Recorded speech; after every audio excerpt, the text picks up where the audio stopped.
નમસ્કાર મિત્રો, SP education ચેનલમાં આપ સૌનું હાર્દિક સ્વાગત છે। આપણી ચેનલ પર જો નવા હો તો ચેનલને સબસ્ક્રાઇબ કરી લેજો, જેથી તમને ટેટ ટાટ સરકારી ભરતી અને સરકારી પરીક્ષાઓને લગતી નવી અપડેટ મળતી રહે। જો આપણી ટેલિગ્રામ ચેનલ પર જોઈન ન થયા હોય તો ત્યાં થઈ જો, વિડીયો નીચે લિંક મૂકેલ છે, ત્યાં પણ તમને શિક્ષણને લગતી ઘણી માહિતી મળી રહેશે। મિત્રો, વિદ્યા સહાયક ભરતી અંતર્ગત એક સારા સમાચાર મળ્યા છે। ધોરણ 1થી 5માં જગ્યાઓ વધવાની શક્યતા પૂરેપૂરી રહેલી છે।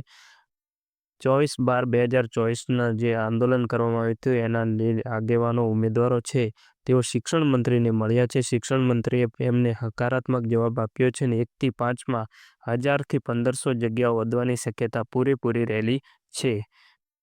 મિત્રો, એવી માહિતી મળી છે કે જાન્યુઆરી મહિનાની અંદર તમારે વિદ્યા સહાયક ભરતીનું PML આવી જશે।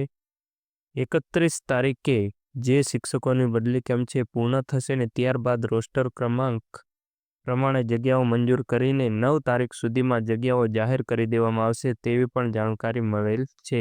એટલે 10 જાન્યુઆરીની આસપાસ વિદ્યા સહાયક ભરતીની ખાલી જગ્યાઓ પૂરેપૂરી જોવા મળી જશે। દરેક વિષયવાર ને કેટેગરી વાઇઝ જગ્યાઓ તમને 10 જાન્યુઆરી પછી જોવા મળી શકે છે। મિત્રો, 9, 10 ને 11, 12માં પણ ગ્રાન્ટેડમાં જગ્યાઓ વધવાની છે અને 1થી 5માં પણ 1000થી 1500 જગ્યાઓ વધશે। 6 થી 8માં હજુ કંઈ જાણકારી મળી નથી, પણ એમાં પણ વધી શકે છે। મને ગમે તે ન્યૂઝ મળશે હું તમને જણાવી દઈશ।